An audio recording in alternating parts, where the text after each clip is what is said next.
يا الله أنت الرحيم يا الله أنت السلام يا الله أنت العزيز يا الله أنت القدوس يا الله أنت الجبار يا الله أنت الغفور يا الله أنت الغفار يا الله أنت العليم يا الله أنت القهار يا الله أنت المعطي يا الله أنت الوهاب يا الله أنت الشاكر يا الله أنت الحميد يا الله أنت الواحد يا الله أنت الجميل يا الله لا إله إلا الله محمد رسول الله.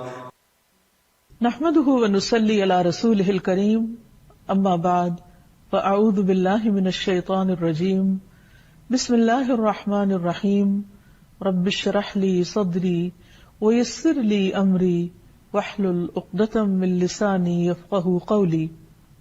آج ہم انشاءاللہ اللہ سبحانہ وتعالی کے نام السبوح کے بارے میں بات کریں گے. السبوح نہایت پاکیزہ، ہر عیب سے پاک، ہر نقص سے پاک، جو اپنی ذات میں، اپنی صفات میں، اپنے افعال میں، ہر چیز میں، ہر کمی، ہر کوتاہی، ہر نقص اور ہر عیب سے مکمل طور پر پاک ہے. وہ جس کی تسبیح زمین و آسمان کی ہر چیز کر رہی ہے. سبوح کا لفظ مبالغے کا صیغہ ہے، یعنی وہ جو نہایت پاکیزہ ہے، جس کی بہت کثرت کے ساتھ تسبیح بیان کی جاتی ہے. جب ایک بندہ سبحان اللہ کہتا ہے تو وہ اللہ سبحانہ وتعالی کی پاکی بیان کرتا ہے. کس چیز سے پاکی بیان کرتا ہے؟ کہ اللہ سبحانہ وتعالی کی جتنی بھی صفات ہیں ان میں کسی بھی قسم کی کوئی کمی اور کوئی نقص نہیں، اور اس کے اندر کوئی ایسی صفت بھی نہیں جو کمی کوتاہی پر مبنی ہو یا جس میں کوئی نقص ہو. مثلا اللہ سبحانہ وتعالی اس پر نیند نہیں آتی اور نہ ہی اونگ آتی ہے. لا تأخذہ سنۃ ولا نوم. پھر اسی طرح قرآن مجید میں آتا ہے وَتَوَكَّلْ عَلَى الْحَيِّ الَّذِي لَا يَمُوتُ، اور توکل کرو، بھروسہ کرو اس زندہ ہستی پر جو کبھی نہیں مرے گی. یعنی اللہ سبحانہ وتعالی کے لیے موت ہے ہی نہیں. کل من علیہا فان، ہر چیز فنا ہونے والی ہے. وَيَبْقَى وَجْهُ رَبِّكَ ذُو الْجَلَالِ وَالْإِكْرَامِ، اور باقی رہے گا تیرے رب کا چہرہ جو جلال و اکرام والا ہے. اسی طرح اس کے کمال میں بھی کوئی نقص نہیں. اللہ سبحانہ وتعالی نے جو بھی چیزیں پیدا کی وہ مکمل طور پر پیدا کی، اور ان کو پیدا کرنے کے بعد وہ تھکا نہیں.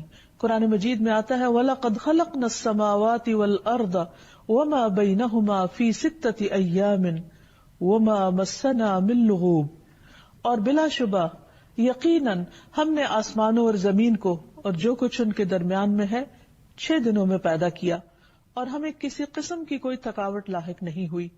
یعنی اللہ سبحانہ وتعالی کے اندر کسی قسم کی کوئی کمزوری نہیں، تھکاوٹ نے چھوا تک نہیں اس کو.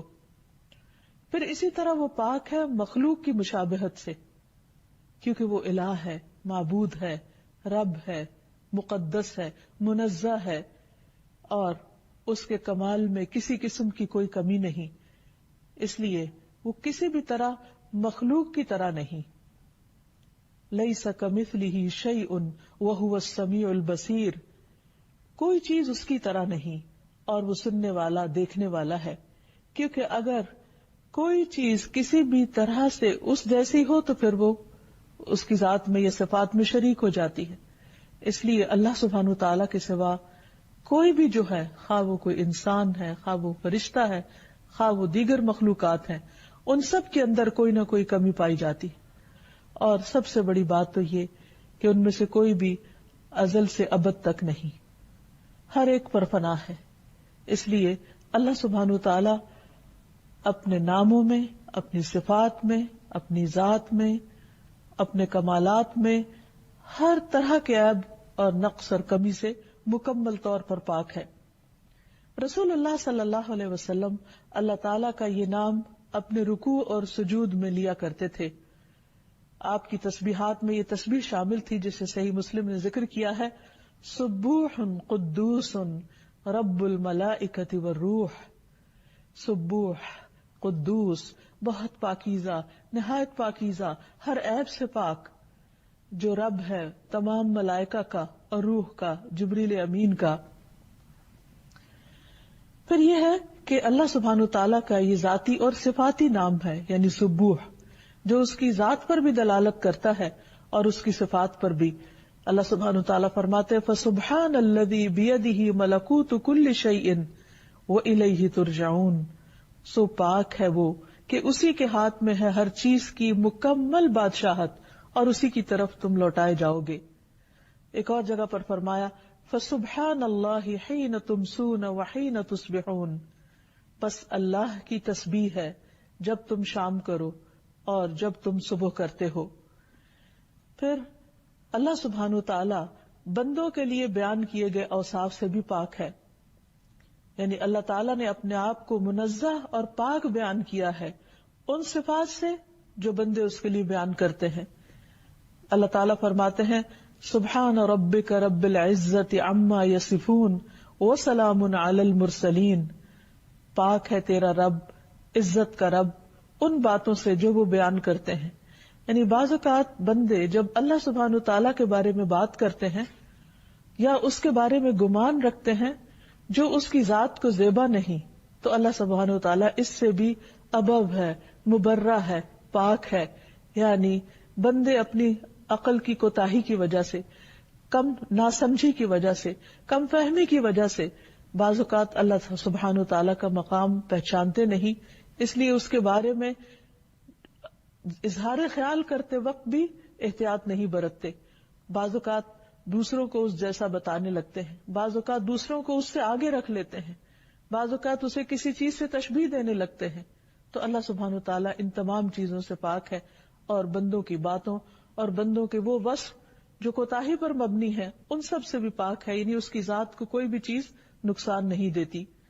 اور سلامتی ہو انبیاء پر، رسولوں پر۔ اسی طرح اللہ سبحانہ تعالیٰ ان تمام ہستیوں کی شراکت سے بھی پاک ہے جن کو لوگ اس کا شریک قرار دیتے ہیں۔ ارشاد باری تعالیٰ ہے وَقَالُوا اتَّخَذَ اللَّهُ وَلَدًا سُبْحَانَهُ بَل لَّهُ مَا فِي السَّمَاوَاتِ وَالْأَرْضِ كُلٌّ لَّهُ قَانِتُونَ، اور انہوں نے کہا کہ اللہ نے کوئی اولاد بنا رکھی ہے، پاک ہے، بلکہ اسی کا ہے جو کچھ آسمانوں اور زمین میں ہے۔ یعنی اللہ سبحانہ تعالیٰ کو کسی بیٹے کی، بیوی کی ضرورت ہی نہیں ہے، اسے کسی سہارے کی ضرورت ہی نہیں ہے، اس لیے لوگوں کا یہ کہنا بھی اس کی شان کے لائق نہیں، کیونکہ وہ ان سب سے بالا و بلند، اعلیٰ و عرفہ ہے، اور اسے کسی کی ضرورت بھی کیوں ہو، اس لیے کہ زمین و آسمان میں جو کچھ ہے سب اسی کا ہے اور سب اس کے آگے جھکا ہوا ہے، اس کا فرما بردار ہے۔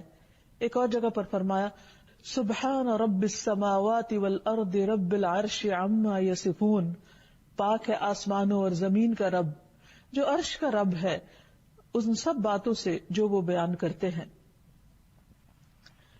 پھر یہ کہ یہ اللہ سبحانہ تعالیٰ کی جو پاکی بیان کرنا ہے، جو اس کی تسبیح بیان کرنا ہے، یہ زمین و آسمان کی ہر چیز بیان کر رہی ہے، کوئی بھی مخلوق اس سے بالا نہیں۔ یعنی اللہ سبحانہ تعالیٰ کے لیے ایسی پاکیزگی ہے، ایسی بڑائی ہے، ایسی بلندی ہے کہ جس کا اقرار کائنات کی ہر چیز کرتی ہے۔ قرآن مجید میں آتا ہے تسبح لہ السماوات السبع، ساتوں آسمان اس کی تسبیح بیان کر رہے ہیں۔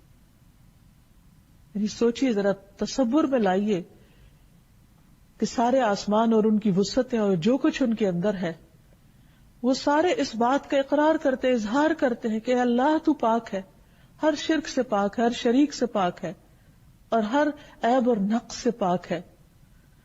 عام طور پر آپ دیکھیں کہ دنیا میں اگر کسی کو کوئی اقتدار یا طاقت ملتی ہے یا کوئی نعمت ملتی ہے تو بعض اوقات وہیں پر کرپشن بھی زیادہ آ جاتی ہے، لیکن اللہ سبحانہ و تعالیٰ جو بادشاہ کل ہے، مختار کل ہے، اس کے باوجود وہ ہر عیب اور نقص سے پاک ہے، ہر ظلم سے اور ہر ایسی چیز سے کہ جو اس کی شان کے خلاف ہے۔ تو اسی لیے سب سے پہلے بڑی چیزوں کا ذکر کیا گیا کہ ساتوں آسمان اس کی تسبیح میں لگے ہوئے ہیں، والارض، اور زمین بھی اس کی تسبیح کر رہی ہے۔ کبھی ہم نے سوچا کہ جس زمین پر ہم چلتے ہیں اٹھتے ہیں، بیٹھتے ہیں، اپنے کام کاج کرتے ہیں، اس میں فصلیں اگاتے ہیں، اس پہ عمارتیں بناتے ہیں. یہ زمین اللہ کی پاکی بیان کرتی ہے. وَمَن فِيهِنَّ، اور جو ان کے اندر ہے، یعنی زمین کے اندر کی مخلوق یا آسمانوں کے اندر کی، وہ سب بھی اللہ کی تسبیح بیان کرتی ہے. اور پھر فرمایا وَإِن مِّن شَيْءٍ إِلَّا يُسَبِّحُ بِحَمْدِهِ وَلَٰكِن لَّا تَفْقَهُونَ تَسْبِيحَهُمْ، اور کوئی چیز ایسی نہیں جو اس کی تسبیح بیان نہ کر رہی ہو، لیکن تم ان کی تسبیح کو نہیں سمجھتے. یعنی ہر چیز اپنے اپنے انداز میں اللہ سبحانہ وتعالیٰ کی پاکی بیان کر رہی ہے، لیکن یہ انسان کی کم علمی ہے کہ وہ ان چیزوں کی تسبیح کو نہیں سمجھتا اور خود تسبیح کرنے سے غافل رہتا ہے. انہ کان حلیما غفورا، بے شک وہ بردبار ہے، بہت بخشش فرمانے والا ہے. کہ اگر کوئی اس کی تسبیح، جس کو اللہ نے اختیار دیا یا جس کے پاس کچھ آزادی ہے، یعنی ہم جیسے انسان، اگر وہ بیان نہیں کرتے بلکہ اس کے برعکس اللہ سبحانہ وتعالیٰ کی شان میں کمی کی باتیں کرتے ہیں، تو اللہ سبحانہ وتعالیٰ کو اس سے کوئی نقصان نہیں، اور وہ بندوں کی ان گستاخیوں کو معاف بھی کرتا چلا جاتا ہے. وہ بہت زیادہ بخشش فرمانے والا ہے. ایک اور جگہ پر فرمایا سورۃ النور میں، الم ترا، کیا تم نے دیکھا نہیں، غور نہیں کیا، سوچا نہیں، ان اللہ، کہ اللہ سبحانہ وتعالیٰ یسبح لہ من فی السماوات والارض، زمین و آسمان کی ہر چیز اس کی تسبیح کر رہی ہے. والطیر صافات، اور پرندے بھی صفے باندھے ہوئے. یہ پرندے جو فضاؤں میں اڑ رہے ہیں، یہ بھی اللہ کی تسبیح بیان کرتے ہیں، اللہ کا ذکر کرتے ہیں. کل قد علم صلاتہ و تسبیحہ، ہر ایک اپنی نماز اور تسبیح کا طریقہ جانتا ہے. سوچئے یہ پرندے جو فضاؤں میں اڑ رہے ہیں، جن کی طرف ہم نظر ڈالتے ہیں اور پھر اس کے بعد اپنے کاموں میں لگ جاتے ہیں، اور ان کی طرح طرح کی بولیاں اور چہچہاٹیں جو ہمیں مسرور کرتی ہیں، جن سے ہم خوش ہوتے ہیں، یہ دراصل اللہ کی تسبیح کر رہے ہوتے ہیں، اللہ کا ذکر کر رہے ہوتے ہیں. اور اللہ تعالیٰ تسبیحہ، ان سب کو اپنی صلاۃ اور تسبیح کا طریقہ بھی معلوم ہے. لیکن انسانوں میں کتنے ہی ایسے ہیں جنہیں نہ صلاۃ کا طریقہ معلوم ہے اور نہ تسبیح کا. وہ گھنٹوں فارغ زبان سے کچھ بھی نہیں کرتے، اور اگر بات کرتے ہیں تو بعض اوقات اللہ کی ناراضگی کی، اور اگر خاموش رہتے ہیں تو اللہ کا ذکر نہیں کرتے. اس کے برعکس باقی ساری کائنات اس کی وفادار، اس کی تابعدار، اس کی اطاعت گزار اور اس کے ذکر میں مشغول ہے. واللہ علیم بما یفعلون، اور اللہ کو سب پتا ہے، خوب علم ہے جو کچھ بھی وہ کر رہے ہیں. اور حقیقت یہ ہے کہ ایک حدیث کے مطابق یہ تسبیح اس مخلوق کا رزق بھی ہے. اللہ کے نبی نوح علیہ السلام کی وفات کا وقت جب قریب آیا تو انہوں نے اپنے بیٹے سے فرمایا کہ بیٹا، میں تمہیں ایک وصیت کر رہا ہوں جس میں تمہیں 2 باتوں کا حکم دیتا ہوں اور 2 باتوں سے روکتا ہوں. حکم اس بات کا دیتا ہوں کہ لا الہ الا اللہ کا اقرار کرتے رہنا، کیونکہ اگر 7 آسمان اور 7 زمینیں ترازو کے ایک پلڑے میں رکھ دی جائیں اور دوسرے پلڑے میں لا الہ الا اللہ رکھ دیا جائے تو لا الہ الا اللہ کا پلڑا جھک جائے. یعنی یہ اتنا وزنی کلام ہے، اس لیے کثرت سے اس کا ذکر کرتے رہنا. اور دوسرے سبحان اللہ و بحمدہ کا ذکر کرتے رہنا. یہ ہر چیز کی نماز ہے، اس کے ذریعے مخلوق کو رزق ملتا ہے. اور میں تمہیں 2 چیزوں سے منع کرتا ہوں، اور وہ ہے شرک اور تکبر. تو گویا کرنے کے جو دونوں کام انہوں نے بتائے وہ دونوں ہی ذکر پر مبنی ہیں، اور ان میں سے خاص طور پر سبحان اللہ و بحمدہ کو مخلوق کا رزق اور اس کی نماز بتایا. سوچئے کہ ساری مخلوق اللہ کی عبادت گزار ہے. جب بندے اللہ کی عبادت نہیں کرتے تو اللہ سبحانہ وتعالیٰ کو بندوں کی پھر کیا پرواہ. جب ہر چیز اس کی وفادار ہے اور ہم بے وفائی کریں تو یہ سب کچھ ہمارا وفادار کیسے ہو سکتا ہے؟ یہ سب کچھ ہمارے حق میں پھر کہاں سے گواہی دے سکتا ہے؟ اس لیے ہمارے لیے بھی عزت کا مقام اسی میں ہے کہ ہم سب سے بڑھ کر اللہ کی یاد میں زندگی بسر کرنے والے ہوں. انسان جب اس تسبیح کے ذریعے اللہ سبحانہ وتعالیٰ کو پکارتا ہے تو اللہ تعالیٰ اس کی مشکلات بھی آسان کرتے ہیں. جیسا کہ ہم دیکھتے ہیں کہ یونس علیہ السلام جب انہوں نے اس تسبیح کے ساتھ اللہ تعالیٰ کو پکارا تو اللہ تعالیٰ نے انہیں مچھلی کے پیٹ سے آزاد کیا. ارشاد باری تعالیٰ ہے کہ وَظَنُّونِ إِذْ ذَهَبَ مُغَاضِبًا فَظَنَّ أَن لَّن نَّقْدِرَ عَلَيْهِ فَنَادَىٰ فِي الظُّلُمَاتِ أَن لَّا إِلَٰهَ إِلَّا أَنتَ سُبْحَانَكَ إِنِّي كُنتُ مِنَ الظَّالِمِينَ فَاسْتَجَبْنَا لَهُ وَنَجَّيْنَاهُ مِنَ الْغَمِّ وَكَذَٰلِكَ نُنجِي الْمُؤْمِنِينَ۔ اور مچھلی والے یونس کو بھی علیہ السلام ہم نے اپنی رحمت میں داخل کیا جب وہ غصے سے بھرے ہوئے بستی چھوڑ کر چلے گئے۔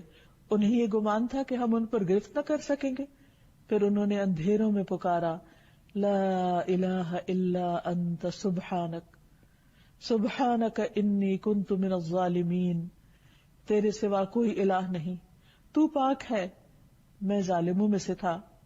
تو ہم نے اس کی دعا کو قبول کر لیا اور انہیں اس غم سے نجات دی، اور ہم اسی طرح ایمان رکھنے والوں کو نجات دیتے ہیں۔ نبی صلی اللہ علیہ وسلم نے فرمایا لم يدع فيها رجل مسلم في شيء قط الا استجاب الله له، کہ کسی بندے نے کبھی اس دعا کے ساتھ اللہ کو نہیں پکارا مگر یہ کہ اللہ سبحانہ وتعالیٰ نے اس کی دعا کو قبول کر لیا، یعنی اس کو اس کے غم سے نجات دی۔ تو اس میں بھی ایک طرف اللہ سبحانہ وتعالیٰ کی وحدانیت کا ذکر ہے اور دوسری طرف اللہ سبحانہ وتعالیٰ کی پاکی بیان کی گئی ہے۔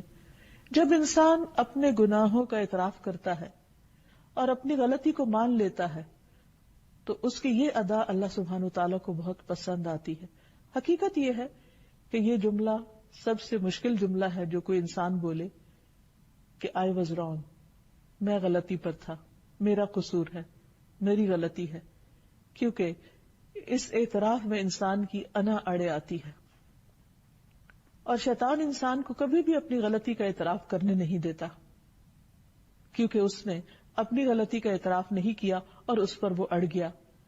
تو بندہ غلطی کرنے کے بعد جب اعتراف کرتا ہے اور اللہ کی حضور توبہ کرتا ہے تو اللہ سبحانہ وتعالیٰ اس کی مشکلات آسان فرماتے ہیں۔ یہ تسبیح انسان کے جوڑوں کا بھی صدقہ ہے۔ ہر روز جب انسان صبح کرتا ہے تو اس کے 360 جوڑوں پر حدیث کے مطابق صدقہ واجب ہو جاتا ہے۔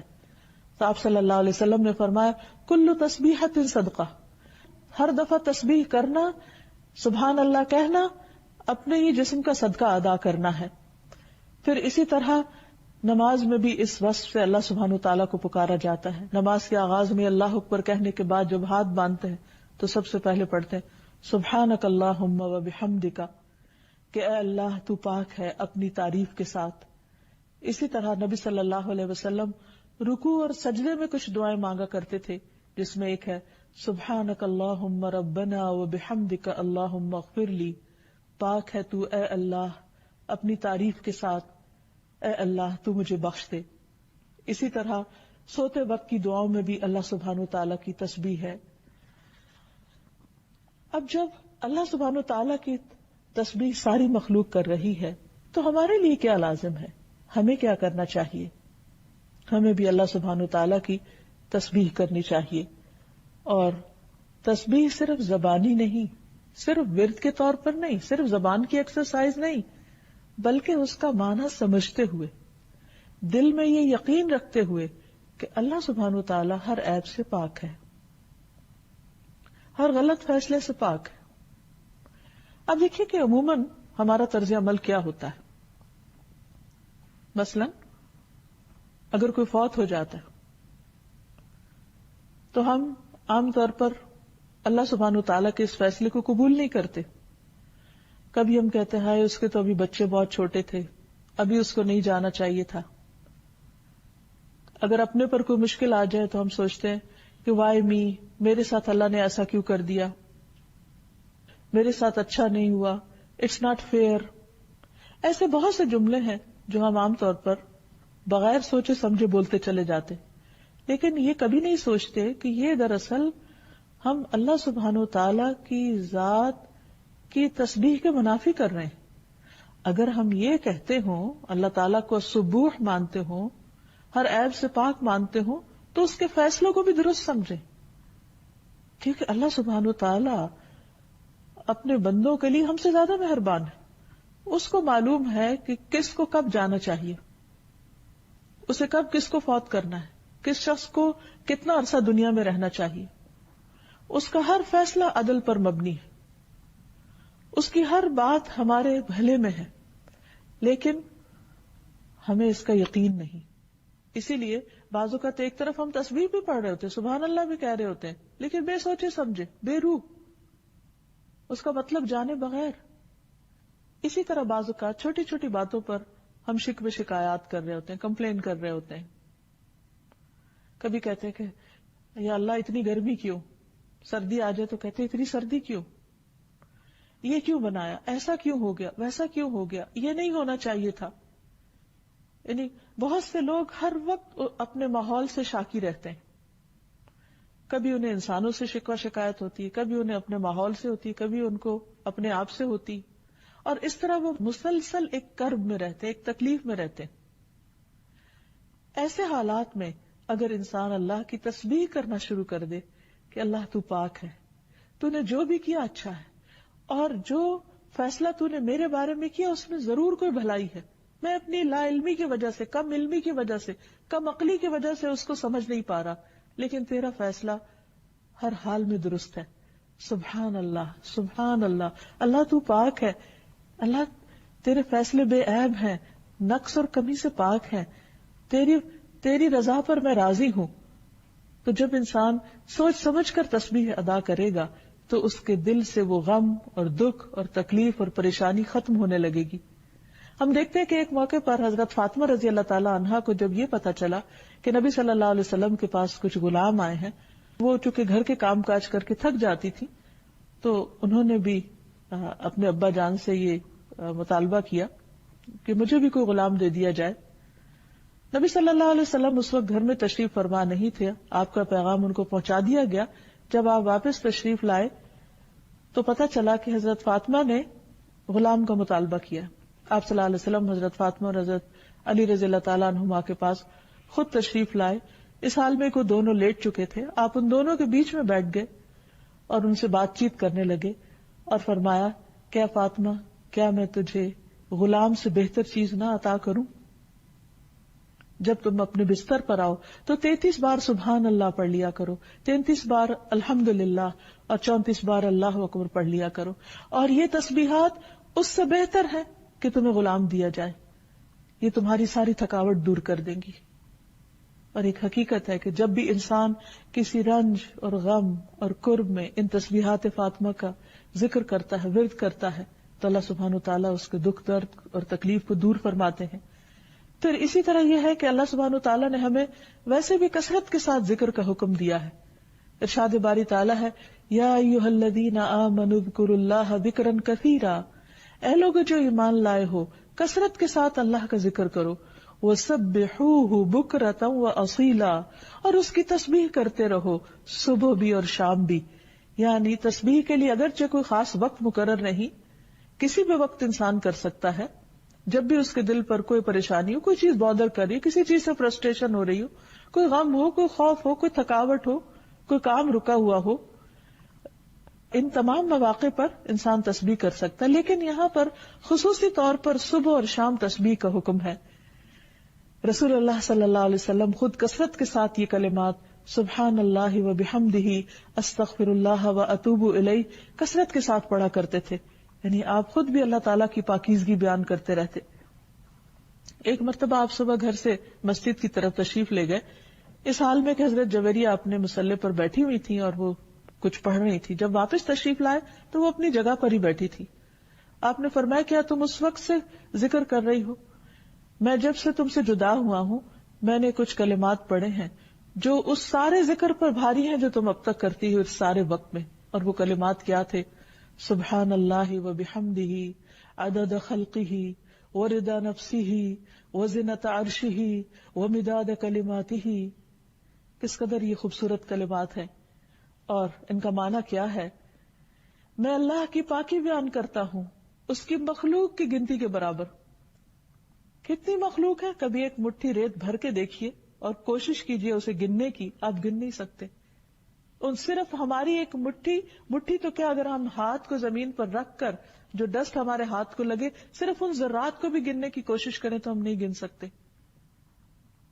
تو ان کو کبھی دیکھ کر سوچیں سبحان اللہ و بحمدہ عدد خلقہ، اس کی مخلوق کی تعداد کے برابر. وہ تعداد کتنی ہے؟ ان گنت. ہم نہیں گن سکتے، لیکن اللہ نے سب گن رکھا ہے کہ اس نے کتنی چیزیں پیدا کی ہیں. اور یہ تو صرف وہ چیز ہے جو ہمارے سامنے ہے. کبھی آپ گھاس پر چلے تو اس کی ایک ایک پتی کو دیکھ کے سوچا کریں، اور پھر ان کے نیچے ان کی جڑوں کو امیجن کیا کریں کہ ساری اللہ کی مخلوق ہے. پھر پھول دیکھیں، پھر ستاروں سیاروں کو دیکھیں، کائنات میں بکھری ہوئی بے شمار چیزیں. کسی ایک بھی مخلوق کو دیکھیں تو اس کی تعداد ہم نہیں گن سکتے. اور پھر فرمایا اوردا نفسی ہی، میں اللہ کی اتنی پاکیزگی بیان کرتا ہوں جو اس کے نفس کی رضا کے برابر ہو، یعنی جس سے وہ راضی ہو جائے. وزنت عرش ہی، اور اس کے عرش کے وزن کے برابر جس کا اندازہ سوائے اس کے کوئی لگا ہی نہیں سکتا. ومداد کلماتی ہی، اور اس کے کلمات کی سیاہی کے برابر. اور اس کے کلمات کی سیاہی، وہ سیاہی کتنی ہے؟ اللہ سبحانہ وتعالیٰ فرماتے ہیں کہ لو کان البحر مدادا لکلمات ربی لنفد البحر قبل ان تنفد کلمات ربی ولو جئنا بمثله مددا. اگر سارے سمندر سیاہی بن جائیں اور اتنی سیاہی اور لے آئی جائے تو اللہ سبحانہ وتعالیٰ کے کلمات ختم نہ ہو اور یہ سیاہی ختم ہو جائے. ایک اور جگہ پر آتا ہے سارے درختوں کی کلمیں بنا دی جائیں اور سارے سمندروں کی سیاہی بنا دی جائے اور اتنی اور بھی لے آئی جائے تو اللہ سبحانہ وتعالیٰ کی اگر تعریف لکھنا شروع کی جائے تو سب کچھ ختم ہو کر رہ جائے لیکن تعریف ختم نہ ہو، اللہ کے کلمات ختم نہ ہو. تو جو حقیقی معنوں میں اللہ کا مقام پہچانتا ہے وہ دل و جان سے اللہ سبحانہ وتعالیٰ کی تسبیح بیان کرتا ہے اور صبح و شام بیان کرتا ہے. پھر اسی طرح نبی صلی اللہ علیہ وسلم جب نمازوں میں اللہ سبحانہ وتعالیٰ کی تسبیح بیان کرتے تو بے اختیار بیان کیے چلے جاتے. آپ صلی اللہ علیہ وسلم رات کو سوتے وقت اللہ کی تسبیح شروع کرتے تو آس پاس والے سو جاتے لیکن آپ تھکتے نہیں تھے. ربیعہ بن کعب کہتے ہیں میں دن بھر رسول اللہ صلی اللہ علیہ وسلم کی خدمت کیا کرتا تھا. جب رات آتی تو میں آپ کے دروازے کے پاس سو جاتا. میں ہمیشہ سنتا یعنی رات کو سوتے وقت کہ آپ یہ پڑھ رہے ہیں سبحان اللہ سبحان اللہ سبحان اللہ، اور آپ اتنی بار پڑھتے کہ مجھے نیند آ جاتی لیکن آپ تسبیح پڑھ رہے ہوتے تھے. اور یاد رکھیے کہ اس کے برعکس جو تسبیح نہ پڑھے وہ خود اپنا نقصان کرنے والے ہیں، خود بد نصیب ہیں. نبی صلی اللہ علیہ وسلم نے فرمایا جب بھی سورج چڑھتا ہے اللہ تعالیٰ کی ہر مخلوق تسبیح بیان کرتی ہے لیکن شیاطین نہیں اور اولاد آدم میں سے آتا قسم کے لوگ. میں نے سوال کیا کہ وہ کون ہیں؟ آپ نے فرمایا اللہ کی مخلوق کے بدترین لوگ. یعنی جب ساری کائنات تسبیح میں لگی ہوتی ہے تو بدترین لوگ تسبیح نہیں کرتے. تو ہماری زندگی میں تسبیح کا ایک اہم حصہ ہونا چاہیے. جب اللہ سبحانہ وتعالیٰ کی اتنی تعریف ہے اور سب کر رہے ہیں تو اس کو تو ضرورت نہیں لیکن ہمیں ضرورت ہے. اس لیے ہم نماز کے اندر قیام میں بھی، رکوع میں بھی سبحان ربی العظیم اور سجدوں میں بھی سبحان ربی الاعلی، خوشی میں بھی سبحان اللہ اور غم میں اور دلوں کی تنگی اور سینے کی گھٹن کے موقع پر ہر مشکل میں اللہ کی تسبیح بیان کرے. اللہ سبحانہ تعالیٰ نے نبی صلی اللہ علیہ وسلم کو اسی طرح سکھایا. سورۃ الحجر میں آتا ہے وَلَقَدْ نَعْلَمُ أَنَّكَ يَضِيقُ صَدْرُكَ بِمَا يَقُولُونَ. ہمیں بہت اچھی طرح پتا ہے کہ آپ کا دل تنگ ہوتا ہے ان باتوں سے جو لوگ آپ پر بناتے ہیں. اب اس کا علاج کیا ہے؟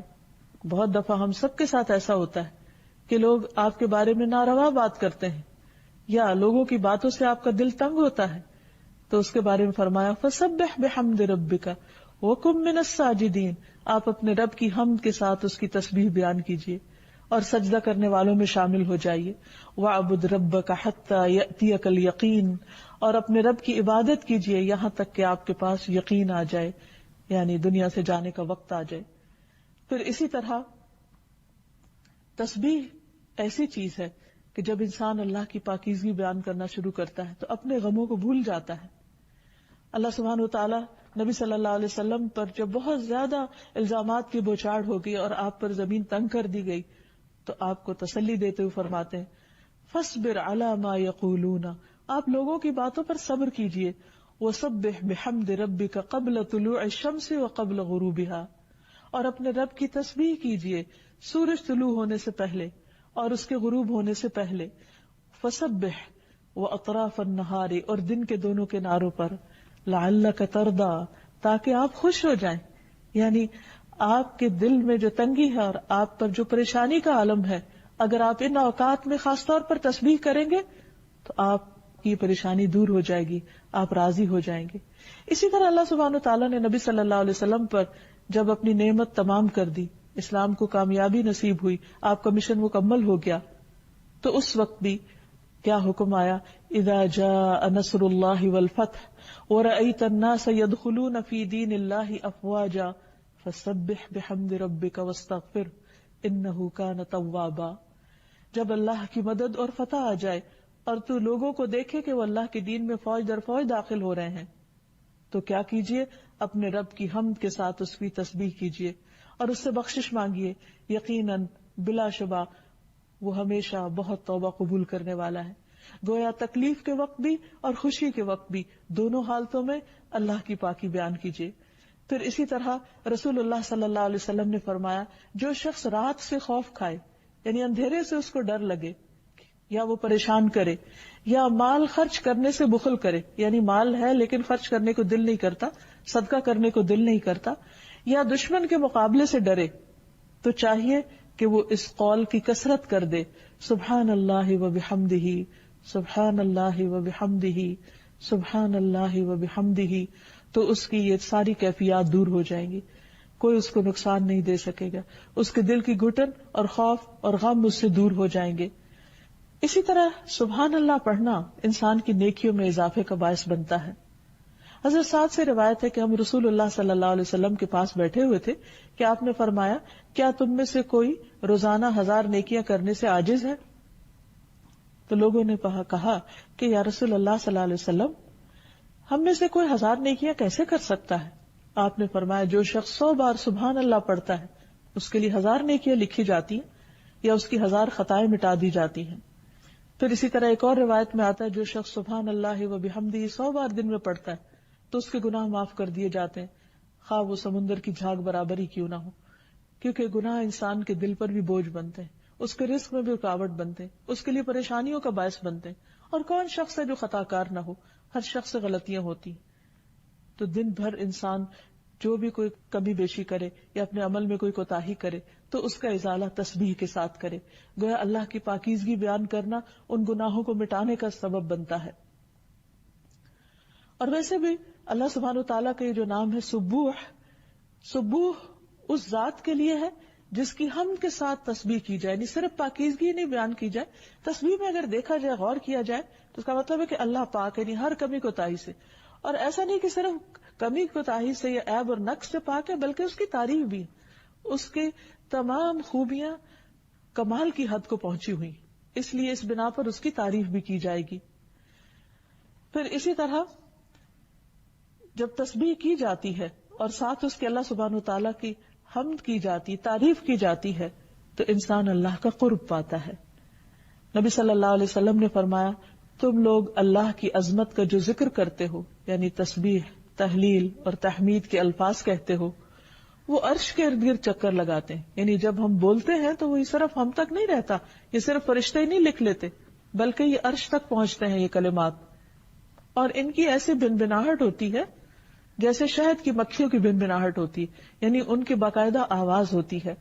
اور وہ اپنے کہنے والے کا اللہ کے ہاں ذکر کرتے ہیں، یعنی وہ اللہ سبحانہ وتعالیٰ کے سامنے اس کا ذکر کرتے ہیں، یعنی وہ کلمات ایک طرح سے سفارشی بن جاتے ہیں. فرمایا، کیا تم نہیں چاہتے کہ تمہارا اللہ کے ہاں ذکر ہوتا رہے؟ یعنی اور یہ قرآن مجید میں بھی آیا، فاذکرونی اذکرکم، تم مجھے یاد کرو میں تمہیں یاد کروں گا. لیکن یہاں کہنے کا ایک انداز ہے کہ جو کچھ ہم بولتے ہیں وہ بولا ہوا بھی اللہ کے ہاں پہنچتا ہے، اوپر چڑھتا ہے، اور پھر وہ اپنی ایک شناخت رکھتا ہے، ایک پہچان رکھتا ہے، ایک یاد دہانی کا سبب بنتا ہے. اگر دیکھا جائے تو تسبیح کرنا کچھ مشکل کام نہیں ہے، انسان کے لیے بہت آسان ہے اگر تھوڑی سی توجہ کرے. جیسے حدیث میں آتا ہے، رسول اللہ صلی اللہ علیہ وسلم نے فرمایا، کلمتانی، 2 کلمے ہیں، خفیفتان علی اللسان، جو زبان پر بہت ہلکے ہیں، لیکن ثقیلتان فی المیزان، میزان میں بہت بھاری ہیں، یعنی انسان کے جب اعمال کو تولا جائے گا تو ان کا وزن بہت زیادہ ہوگا. اور اس کے ساتھ ساتھ حبیبتان الی الرحمن، اللہ سبحانہ تعالیٰ کو بہت محبوب ہے، یعنی اللہ سبحانہ تعالیٰ کی رضا کا سبب بنتے ہیں. اللہ تعالیٰ اپنے ایسے بندوں سے محبت کرتا ہے جو کثرت سے اس کی تسبیح بیان کرتے ہیں. ابو سلمہ کہتے ہیں، جو حضور صلی اللہ علیہ وسلم کے غلام تھے، کہ رسول اللہ صلی اللہ علیہ وسلم نے فرمایا واہ واہ، اپنے ہاتھ سے 5 کا اشارہ کیا کہ میزان میں کتنے بھاری ہوں گے. سبحان اللہ والحمد للہ ولا الہ الا اللہ واللہ اکبر. اور 5ویں چیز، کسی کا فوت ہونے والا نیک بیٹا کہ اس کا باپ اللہ تعالیٰ سے ثواب کی امید رکھ کر صبر کرے، تو یہ صبر کا اجر بھی میزان کے اندر بہت ہی بھاری ہوگا. اور یہ بیان کرتے ہوئے آپ نے ہاتھ اٹھایا اور واہ واہ کی کہ واقعی خوش ہو جاؤ کہ اللہ کے ہاں کتنا بڑا اجر ہے.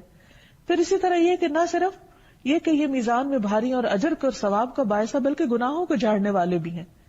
انس رضی اللہ تعالیٰ عنہ کہتے ہیں کہ رسول اللہ صلی اللہ علیہ وسلم ایک درخت کے پاس سے گزرے جس کے پتے سوکھ چکے تھے. آپ نے جب لاٹھی ماری تو پتے جھڑنے لگے. آپ نے فرمایا الحمدللہ وسبحان اللہ ولا الہ الا اللہ واللہ اکبر. اسی طرح گناہ جھڑتے ہیں جس طرح اس درخت کے پتے جھڑ رہے ہیں، یعنی ان تسبیحات کے پڑھنے سے، یعنی سبحان اللہ اور الحمدللہ پڑھنے سے انسانوں کے گناہ جھڑنے لگتے ہیں.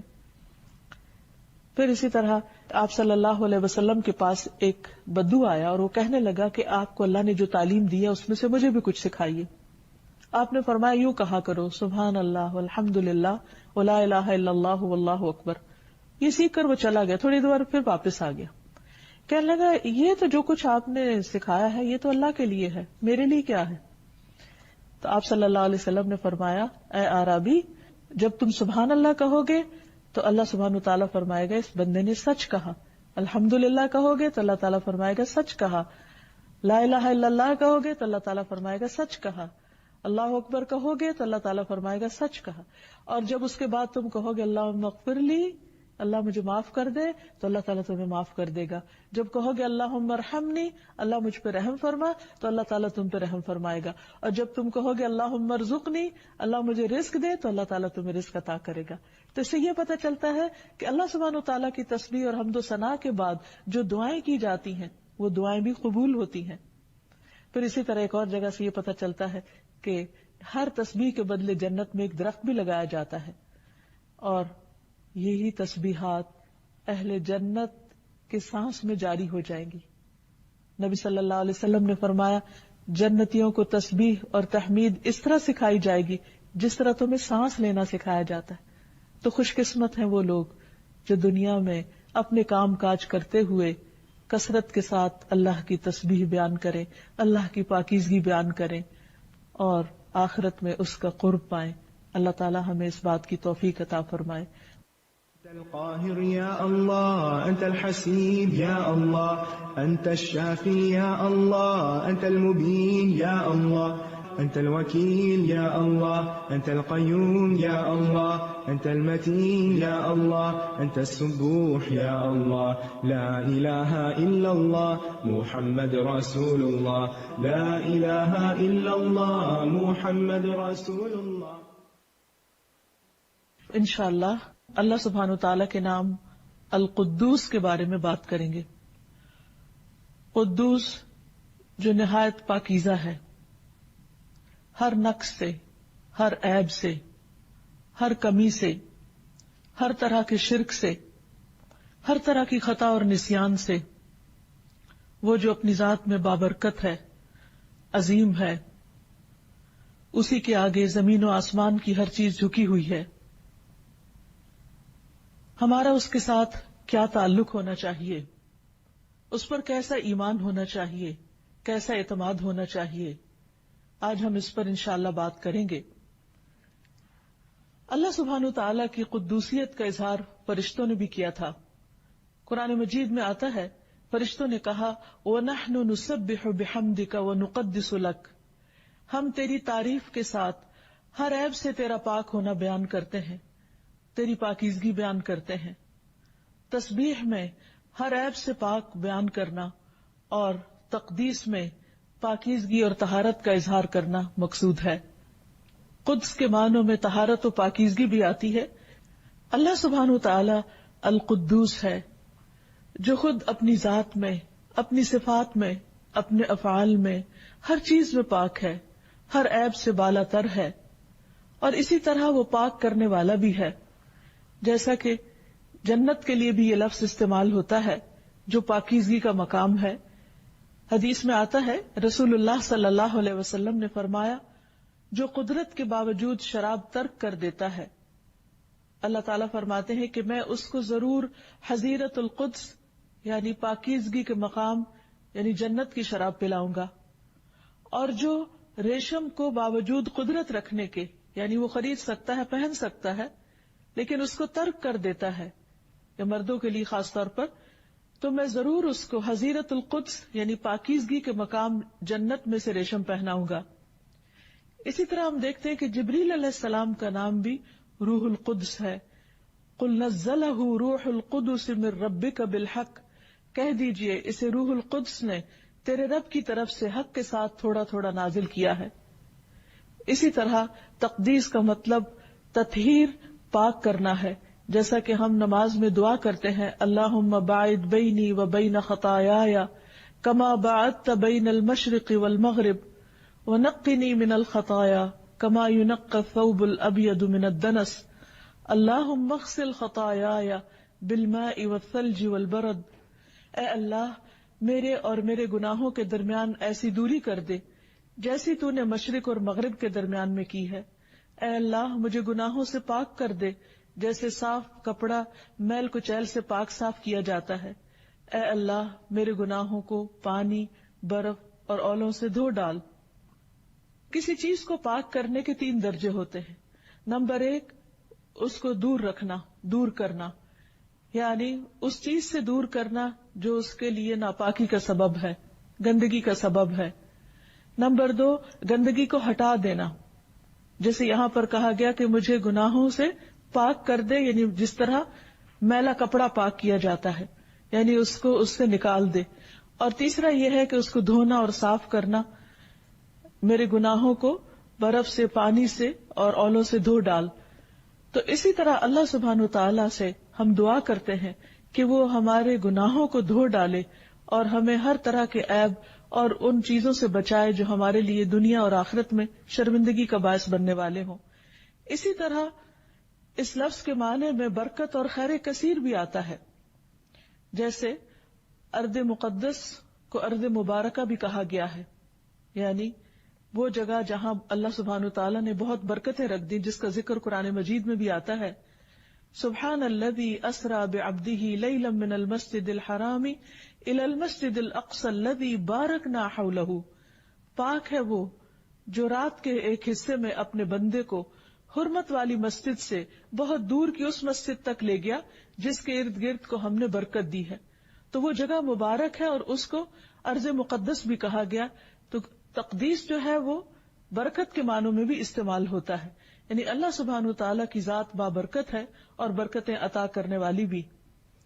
قرآن مجید میں اللہ سبحانہ تعالیٰ کے اس نام کا 2 بار ذکر آیا ہے۔ ایک تو هو اللہ الذی لا الہ الا هو الملک القدوس، الملک القدوس السلام المؤمن المہیمن العزیز الجبار المتکبر سبحان اللہ عما یشرکون۔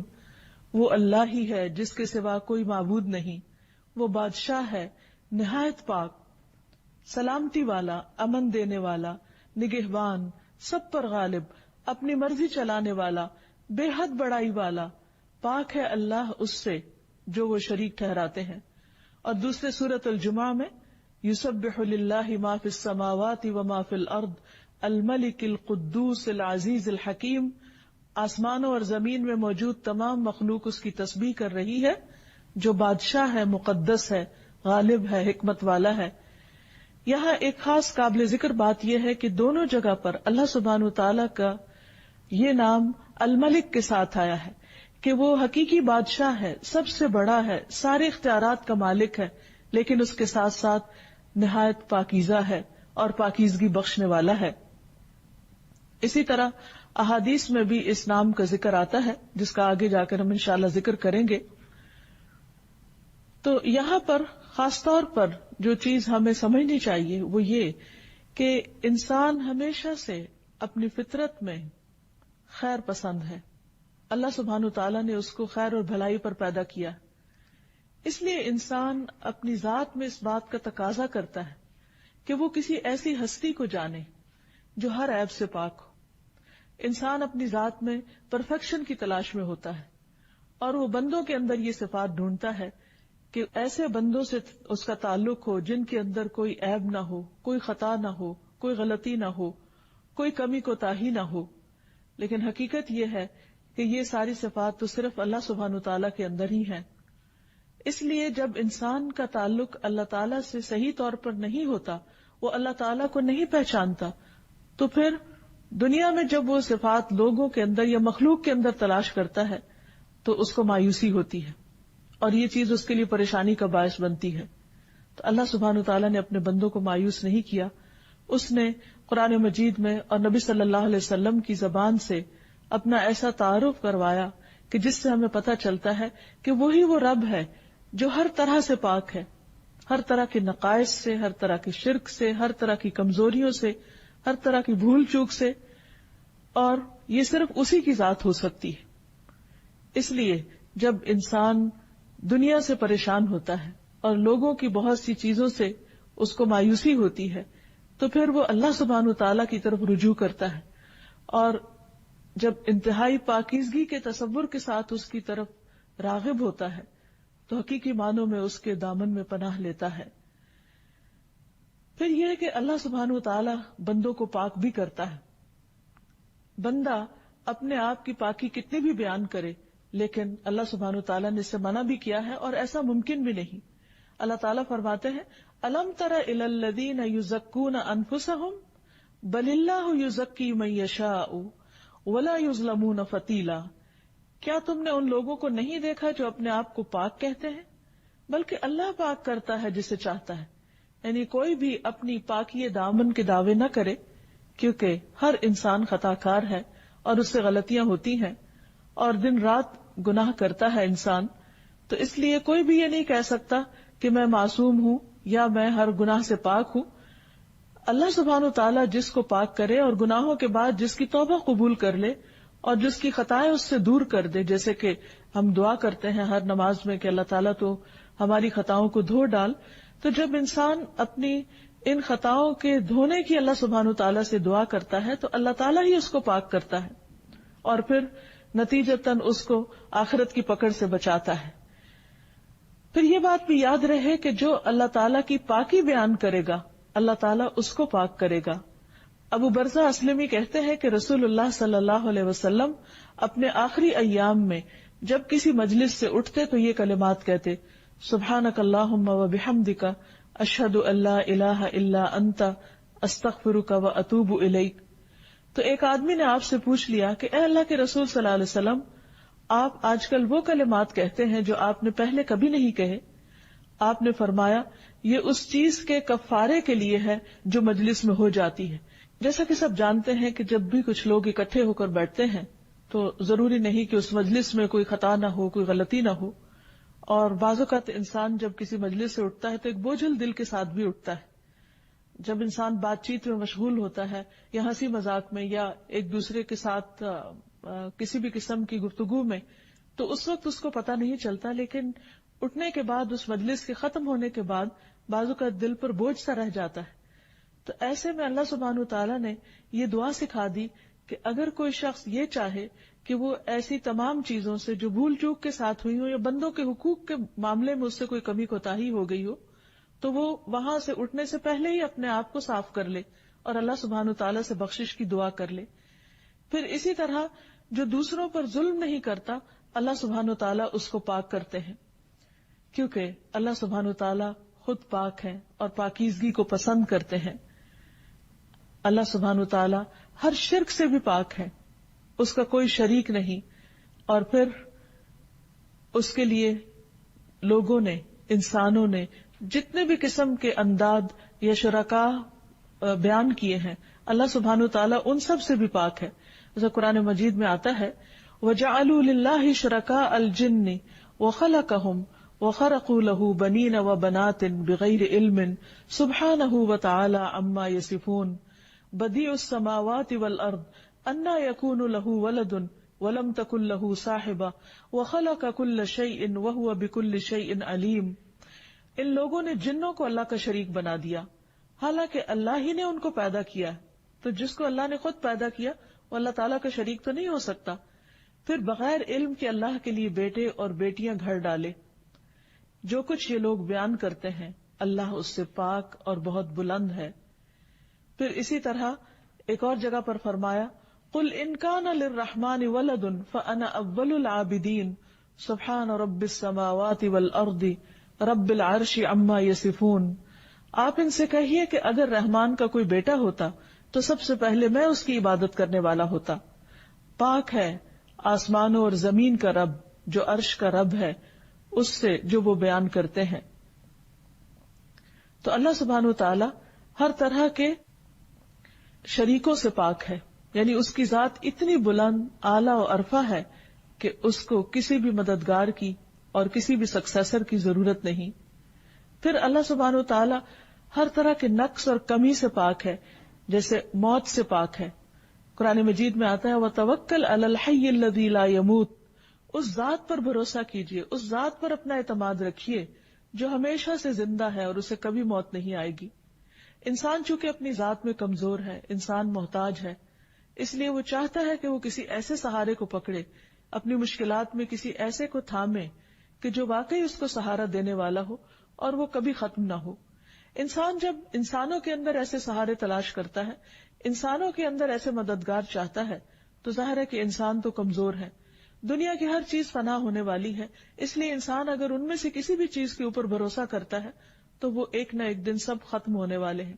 اس لیے اللہ سبحانہ وتعالی نے اس ہستی پر یعنی اپنی ذات پر توکل کا حکم دیا اور ساتھ ہی فرمایا کہ وہ اللہ وہ ذات ہے کہ الذی لا یموت، کہ جس کو موت نہیں آئے گی.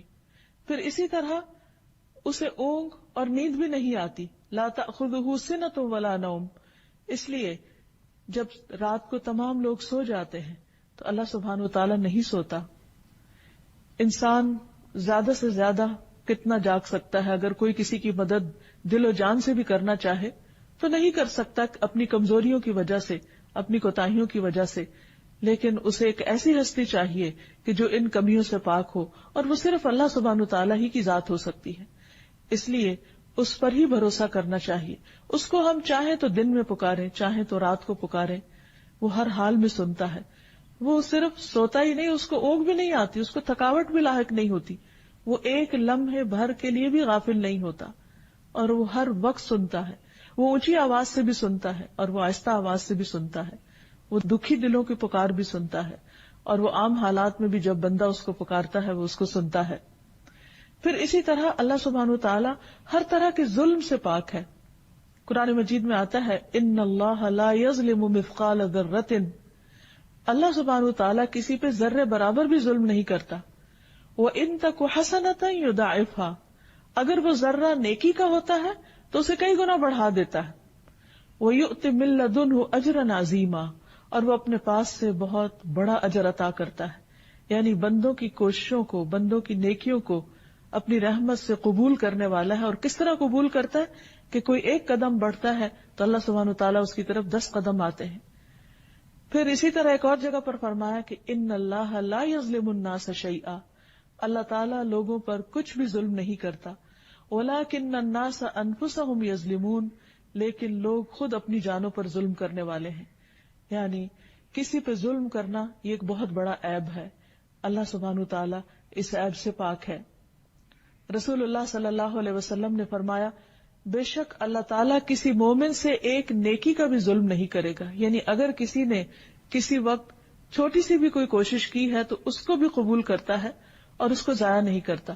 بعض اوقات ہم بہت دعائیں مانگتے ہیں اور ہماری دعائیں سنی نہیں جاتی، یا بعض اوقات ہم بہت عبادت کرتے ہیں یا صدقہ خیرات کرتے ہیں اور اس کے بدلے میں ہم چاہتے ہیں کہ ہمارا کوئی کام ہو جائے یا جو دعا ہم کر رہے ہیں وہ قبول ہو جائے، لیکن نتائج ہماری مرضی کے خلاف آتے ہیں. تو اس وقت انسان سمجھتا ہے کہ شاید اس کی دعا قبول نہیں کی گئی یا اللہ تعالیٰ نے اس کی نیکی کو قبول نہیں کیا، یا اللہ تعالیٰ اس کی سن نہیں رہا. ایسا نہیں ہوتا. جیسا کہ حدیث سے پتہ چلتا ہے کہ اللہ سبحانہ و تعالیٰ سنتا تو ضرور ہے، ہاں قبولیت کے طریقے مختلف ہیں. ایک تو یہی ہے obviously کہ انسان جو مانگے وہی اس کو مل جائے، لیکن ہمیشہ ایسا نہیں ہوتا، کیونکہ ایک ہماری چاہت ہوتی ہے اور ایک اللہ سبحانہ و تعالیٰ کی. اور اللہ سبحانہ و تعالیٰ صرف ہمیں دیکھ کر ہمارے لیے فیصلہ نہیں کرتا، وہ سارے کائنات کو سامنے رکھ کر ہر ایک کو اس کا حق دیتا ہے. بعض اوقات ایک چیز کو ہم اپنے طور پر اپنے لیے بہت اچھا سمجھ رہے ہوتے ہیں، حالانکہ اللہ سبحانہ و تعالیٰ کے نزدیک وہ ہمارے لیے بہتر نہیں ہوتی. تو بعض اوقات تو اللہ تعالیٰ جو مانگتے ہیں وہ دے دیتا ہے، لیکن بعض اوقات وہ نہیں دیتا مگر ضائع کچھ نہیں کرتا، ظلم نہیں کرتا. ایک نیکی جو انسان کرتا ہے اس میں بھی کمی نہیں کرتا، اور وہ اس کی بجائے اس سے کوئی مصیبت ٹال دیتا ہے. یعنی بعض اوقات انسان ایک چیز مانگ رہا ہوتا ہے، لیکن اگر وہ اس کو مل جائے تو شاید اس سے کچھ فائدہ نہ اٹھا سکے کسی اور حادثے کی وجہ سے یا پریشانی کی وجہ سے. تو اللہ تعالیٰ اس کے بدلے میں اس کو ایسی مصیبت اور ایسی پریشانی سے بچاتے ہیں کہ جس کا اس انسان کو خود بھی نہیں پتا ہوتا کہ وہ آگے آ رہی ہے. اسی طرح بعض اوقات نہ تو دعا قبول ہوتی ہے اس طرح جس طرح ہم چاہتے ہیں، اور نہ ہی کوئی پریشانی ٹلتی ہے، بلکہ اللہ تعالیٰ ان سب دعاؤں کا جواب آخرت کے لیے ذخیرہ کر دیتا ہے. اور وہ دن ہوگا جب انسان ایک ایک ذرے جیسی نیکی کا بھی محتاج ہوگا. بعض اوقات انسان ویسے کوئی خاص عبادت نہیں کرتا، لیکن مشکل پڑنے پر اللہ تعالیٰ کی طرف ضرور رجوع کرتا ہے، خوب دعائیں کرتا ہے. اب اللہ تعالیٰ کو پتا ہے کہ اس بندے کا آخرت کے لیے اپنا خزانہ خالی ہے، اس کے پاس وہ اعمال نہیں ہیں کہ جو اسے کل کام آنے والے ہیں، اور وہ اس کی طرف توجہ بھی نہیں دے رہا. مثلا نماز ہی نہیں پڑھ رہا، یا کوئی اور اچھے کام جو اللہ تعالیٰ نے اس سے کہے وہ کر ہی نہیں رہا. اب اللہ تعالیٰ اس کے اوپر کوئی ایسی مشکل ڈالتا ہے تاکہ وہ دعائیں کرے. وہ کمی کوتاہی جو اس سے ہوئی ہے دوسرے فرائض کو چھوڑ کر، تو وہ ان دعاؤں کے ذریعے پوری ہو جائے. اور پھر انسان دعائیں کرتا چلا جاتا ہے. ان دعاؤں کی برکت سے اس کے اعمال کی اصلاح بھی ہوتی، اس کا دل نرم ہوتا ہے، کیونکہ مشکلات انسان کے اندر ایک نرمی پیدا کرتی. جب وہ دل کی نرمی آتی ہے تو پھر انسان اور اللہ تعالیٰ کی طرف رجوع کرتا ہے. بعض اوقات انسان عیش و عشرت میں، آرام میں، سکون میں، خوشحالی میں اللہ کی طرف راغب نہیں ہوتا، لیکن جب اس کے اوپر کوئی تکلیف آتی ہے تو ضرور اللہ کو پکارتا ہے. اور جب وہ اللہ تعالیٰ کو پکارتا ہے تو اللہ کے قریب ہوتا ہے. اور اللہ تعالیٰ اپنے بندے پر شفقت کرتے ہوئے، مہربانی کرتے ہوئے یہ چاہتا ہے کہ بندہ اس کی طرف راغب ہو. اور انسان سمجھتا ہے کہ شاید یہ تکلیف اللہ کی ناراضگی کا سبب ہے، حالانکہ یہ بلیسنگ ان ڈسگائز ہوتا ہے کہ اللہ تعالیٰ تکلیف میں ڈال کے بندے کی بھلائی چاہ رہا ہوتا ہے کہ وہ پلٹ آئے. اور جیسے ایک اور روایت میں آتا ہے کہ بعض اوقات انسان کے اعمال ایسے نہیں ہوتے کہ جو اسے ایک خاص مقام تک پہنچا سکے، تو اللہ تعالیٰ انسان کو کسی آزمائش میں مبتلا کرتا ہے تاکہ وہ اس آزمائش میں صبر کر کے اور دعا کر کے اس درجے تک پہنچ جائے جس پر اللہ تعالیٰ اس کو پہنچانا چاہتا ہے. اس لیے انسان اگر اللہ تعالیٰ پر اعتماد کرے کہ اس کے ہر حال میں خیر ہے، اس کے اللہ تعالیٰ کے ہر فیصلے میں بھلائی ہے، اور بظاہر اگر نظر نہ بھی آ رہا ہو تو بھی جب یہ انسان سمجھ لیتا ہے کہ اللہ تعالیٰ پاک ہے، ہر عیب سے پاک ہے، ہر ظلم سے پاک ہے، تو پھر اسے اللہ کے فیصلوں کا یقین آنے لگتا ہے. پھر وہ اللہ تعالیٰ پر اپنے اعتماد کو بڑھا دیتا ہے، اور پھر اللہ تعالیٰ ہر طرح کے جھوٹ سے بھی پاک ہے. جیسے قرآن مجید میں آتا ہے وَمَنْ أَصْدَقُ مِنَ اللَّهِ حَدِيثًا، اور اللہ سے زیادہ بات میں کون سچا ہے. یعنی اللہ تعالیٰ کی بات سب سے سچی ہے. اگر اللہ تعالیٰ نے کسی بات پر اجر کا وعدہ کیا ہے تو وہ ضرور دے گا. اس لیے اللہ تعالیٰ پر اعتماد میں ہی انسان کے لیے خیر و بھلائی ہے، کیونکہ نبی صلی اللہ علیہ وسلم نے فرمایا اللہ تعالیٰ کسی مومن سے ایک نیکی کا بھی ظلم نہیں کرتا، یعنی ایک نیکی کا بھی حق نہیں مارتا. دنیا میں اس کا بدلہ اس کو عطا کیا جائے گا اور آخرت میں بھی اس کو جزا دی جائے گی. یعنی بعض اوقات ہم چاہتے ہیں کہ ہمیں کسی مخصوص شکل میں بدلہ ملے، لیکن اللہ تعالیٰ کے ہاں اس سے بہتر راستہ کوئی اور ہوتا ہے جس کے ذریعے وہ اس کو بدلہ دینا چاہتا ہے، مگر ہم اس کو نہیں سمجھ رہے ہوتے. اور اس کے برعکس کافر کو دنیا میں ہی بدلہ دے دیا جاتا ہے ان نیکیوں کا جو وہ اللہ کے لیے کرتا ہے، یہاں تک کہ جب آخرت میں فیصلہ ہوگا تو وہاں اس کے لیے کوئی نیکی نہ ہوگی جس کا اسے بدلہ دیا جائے. پھر اسی طرح اللہ سبحانہ وتعالیٰ اپنے وعدوں کی خلاف ورزی بھی نہیں کرتے، یعنی اس کے اندر یہ عیب بھی نہیں ہے. قرآن مجید میں آتا ہے وعد اللہ حقا ومن اصدق من اللہ قیلا، اللہ کا وعدہ سچا ہے اور اللہ سے زیادہ بات میں کون سچا ہو سکتا ہے. اس لیے انسان کو اس بات پر یقین رکھنا چاہیے کہ میرا رب اپنے وعدوں میں چونکہ سچا ہے، اس لیے اس کے وعدے پر اعتبار کرتے ہوئے جو اس کا حکم ہے میں اس کو مان لوں تو اس میں میرے لیے خیر اور بھلائی ہی ہے. اب دیکھیے، ایک بندے کی نظر ہے جو کسی چیز کو اپنے لیے خیر و بھلائی سمجھتی ہے، اور ایک اللہ سبحانہ و تعالیٰ کی نظر ہے جو بندے کے لیے بھلائی کو کسی اور چیز میں سمجھتا ہے. تو اب اس میں کہاں بندہ اور کہاں رب، کہاں ہماری عقل اور کہاں اللہ سبحانہ و تعالیٰ جو ہر عیب اور کمی سے پاک ہے، کس کی بات زیادہ سچی ہو سکتی ہے، کس کا وعدہ زیادہ سچا ہو سکتا ہے. تو اصل ضرورت اس چیز کی ہے کہ انسان اس پر اعتماد کرتے ہوئے اس کی طرف رجوع کرتا رہے. پھر یہ ہے کہ اللہ سبحانہ و تعالیٰ بھول چوک سے بھی پاک ہے. بندے بعض اوقات بہت سنسیئرلی اور بہت خیرخواہی کے ساتھ کسی کام کے کرنے کا آپ سے وعدہ کرتے ہیں، لیکن بعض اوقات بھول جاتے ہیں. اللہ سبحانہ و تعالیٰ نہیں بھولتا.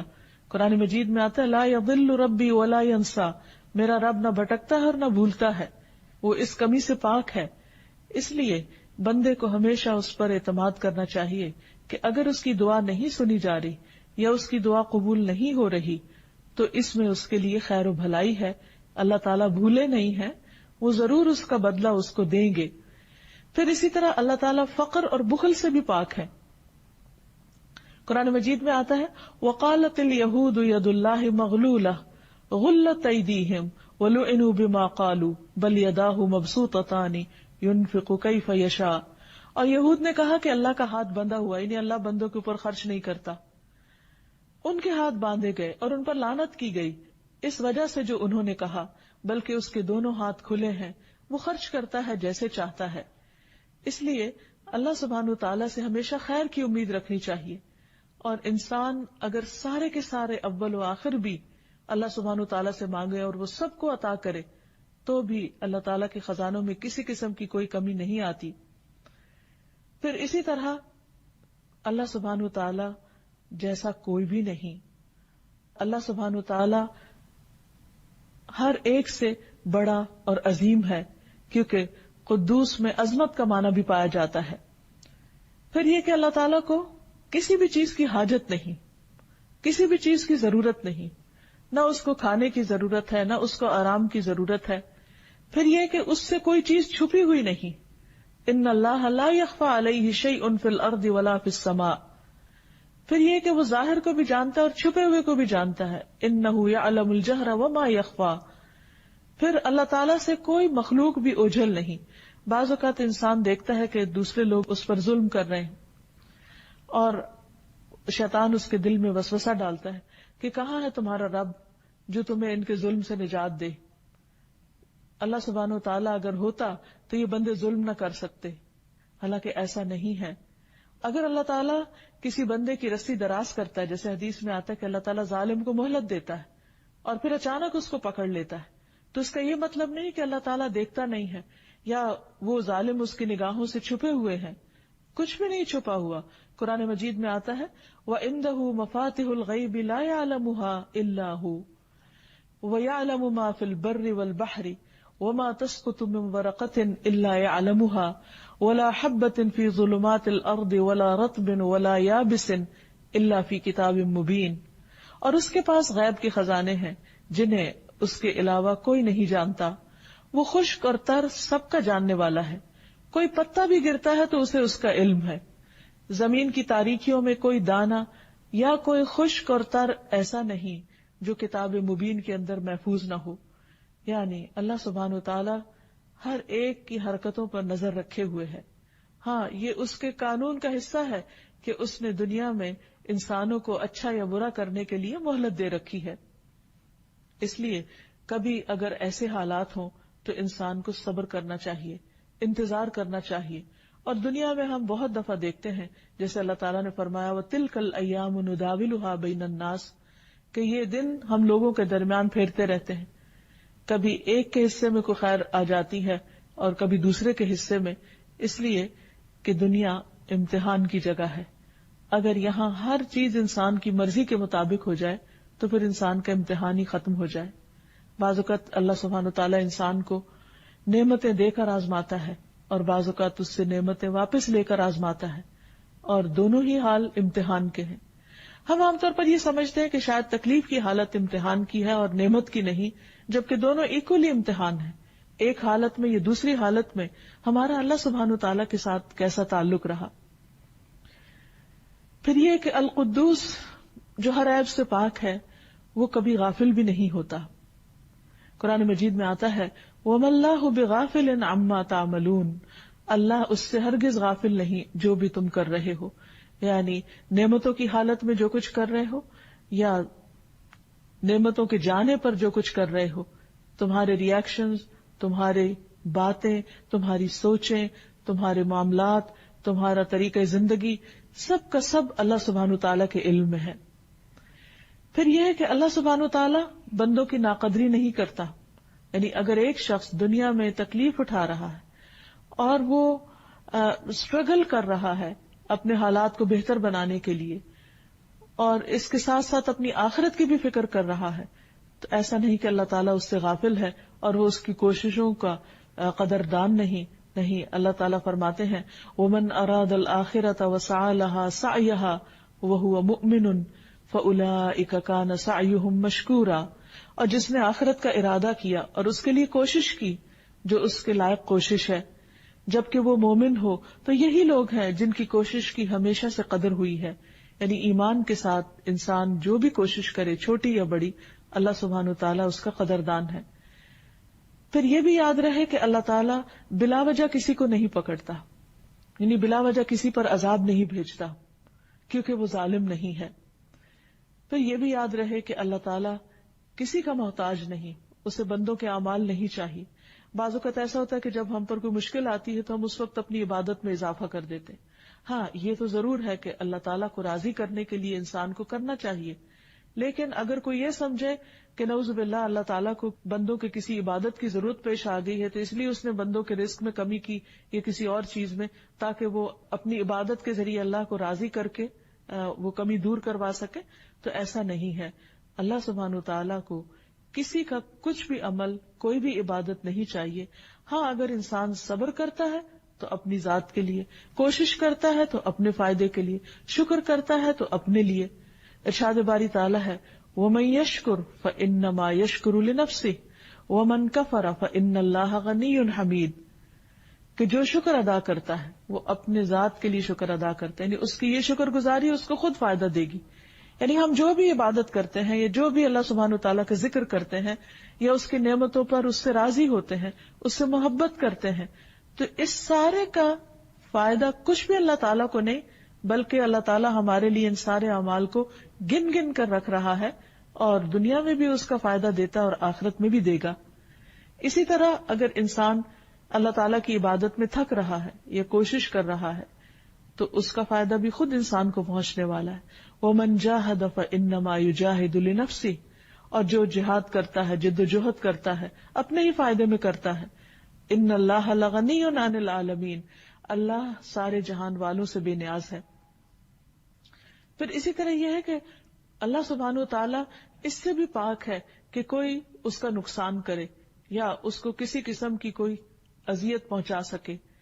اللہ تعالیٰ فرماتے ہیں وَلَا يَحْزُنْكَ الَّذِينَ يُسَارِعُونَ فِي الْكُفْرِ إِنَّهُمْ لَن يَضُرُّوا اللَّهَ شَيْئًا، اور وہ لوگ تجھے غمزدہ نہ کریں جو کفر میں جلدی کر رہے ہیں، بھاگ دوڑ کر رہے ہیں، بے شک وہ اللہ کو کچھ بھی نقصان نہیں دے سکتے.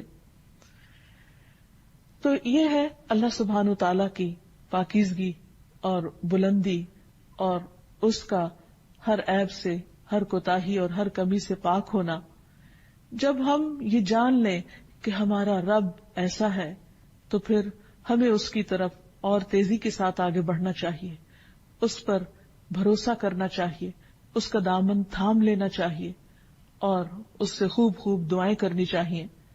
رسول اللہ صلی اللہ علیہ وسلم اللہ سبحانہ تعالیٰ کے اس نام کے ساتھ خاص طور پر اپنے رکوع اور سجدے میں دعا کیا کرتے تھے سبوح قدوس رب الملائکۃ والروح، سبوح قدوس رب الملائکۃ والروح، کہ اللہ تعالی بہت پاک ہے، وہ ہستی کہ جس کی بہت زیادہ تسبیح کی جانی چاہیے، اور جو ہر عیب اور ہر نقص سے پاک ہے، جو ملائکہ اور روح کا رب ہے۔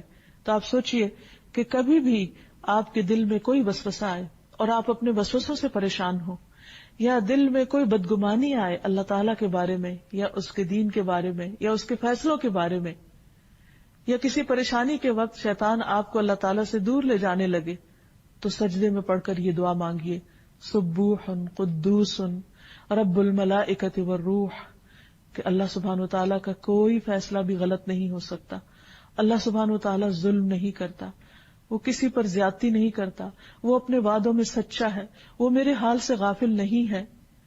تو انشاءاللہ العزیز اللہ سبحانہ و تعالیٰ اس کی ضرور سنیں گے، اور دل پر ایسے وسوسوں کا جو بوجھ رہ جاتا ہے وہ بھی اللہ تعالیٰ دور فرما دیں گے۔ نبی صلی اللہ علیہ وسلم تہجد کے وقت جب قیام کی حالت میں ہوتے، رات کو اٹھتے، تو 10 بار اللہ اکبر، 10 بار الحمدللہ، 10 بار سبحان اللہ وبحمدہ، 10 بار سبحان الملک القدوس، 10 بار استغفر اللہ، 10 بار لا الہ الا اللہ، اور پھر 10 بار یہ دعا پڑھتے، اللہم انی اعوذ بک من ضیق الدنیا وضیق یوم القیامہ، اے اللہ میں دنیا اور قیامت کے دن کی تنگی سے تیری پناہ چاہتا ہوں، اے اللہ میں اس سے تیری اپنے آپ کو تیری حفاظت میں دیتا ہوں کہ دنیا میں مجھ پر حالات تنگ ہو یا قیامت کے دن مجھ پر کوئی تنگی ہو۔ اور پھر آپ نماز شروع کرتے تھے۔ پھر اسی طرح رسول اللہ صلی اللہ علیہ وسلم نے ایک مرتبہ صحابیات کو فرمایا کہ تم لوگ تسبیح، تحلیل اور تقدیس، یعنی سبحان اللہ، لا الہ الا اللہ اور سبحان الملک القدوس یا سبوح قدوس رب الملائکۃ والروح پڑھتی رہا کرو، اور انگلیوں کے پوروں پر گنا کرو، کیونکہ قیامت کے دن ان سے سوال کیا جائے گا۔ تو عام طور پر ہم سبحان اللہ، الحمدللہ، اللہ اکبر تو پڑھتے ہیں، لیکن اللہ سبحانہ تعالیٰ کے اس نام کے ساتھ ذکر کم کرتے ہیں۔ تو اس لیے آپ نے یہ جو خاص تاکید فرمائی کہ اس نام کے ساتھ پکارو اللہ تعالیٰ کو، تو ہمیں اس کا بھی اہتمام کرنا چاہیے۔ رکوع اور سجدے کی حالت کے علاوہ چلتے پھرتے، اٹھتے بیٹھتے، جب دل گھبرانے لگے اور دل پر یہ بوجھ آنے لگے کہ اللہ سبحانہ تعالیٰ شاید میرے ساتھ ظلم کر رہا ہے یا مجھ سے ناراض ہے، تو فوراً تصور میں لائیں کہ نہیں، وہ القدوس ہے، وہ کبھی ظلم نہیں کرتا، اور وہ اس کا کوئی فیصلہ کبھی غلط ہو ہی نہیں سکتا۔ تو انشاءاللہ وہ دل کا بوجھ ہٹ جائے گا۔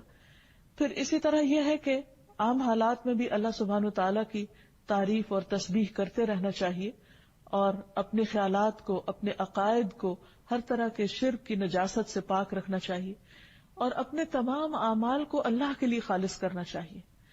یعنی جس طرح اللہ سبحانہ تعالیٰ پاک ہے تو وہ پاک چیز کو ہی قبول کرتا ہے، تو ہمیں اپنی جسمانی، روحانی، ذہنی اور سوچوں تک کی صفائی اور اپنی نیت کی بھی صفائی رکھنی چاہیے۔ رسول اللہ صلی اللہ علیہ وسلم نے فرمایا، لوگوں اپنے اعمال کو اللہ کے لیے خالص کرو، کیونکہ اللہ تعالیٰ خالص عمل ہی قبول کرتا ہے، کیونکہ وہ پاک ہے، پاکیزہ چیزیں قبول کرتا ہے۔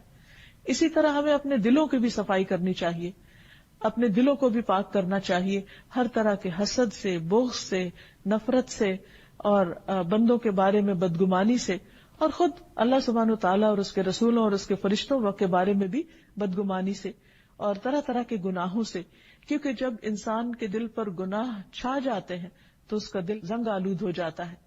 پھر اسی طرح اپنے آپ کو ہمیں اخلاقی برائیوں جیسے جھوٹ، غیبت، طعنہ زنی اور اسی طرح کی اور ایسی کبھی زبان کی خرابیوں سے بھی محفوظ رکھنا چاہیے، تاکہ وہ اللہ سبحانہ تعالیٰ کی ناراضگی کا سبب نہ بنے۔ بعض اوقات انسان ایک کلمہ زبان سے ایسا نکالتا ہے جس کی وجہ سے وہ جہنم میں اوندے منہ گرا دیا جاتا ہے، اور اس کی ساری زندگی کی نیکیاں ضائع ہو جاتی ہیں، کیونکہ اللہ سبحانہ تعالیٰ پاک ہے، اور اس کی پاکیزگی کا معیار بہت بلند ہے۔ اسے اپنے بندوں سے کسی بھی قسم کی نجاست اور گناہ جو ہے وہ پسند نہیں۔ اسی طرح یہ کہ عبادت میں جسمانی طہارت اور لباس کی طہارت کا بھی خیال رکھنا چاہیے، وضو اور غسل کے ذریعے طہارت کا اہتمام کرنا چاہیے۔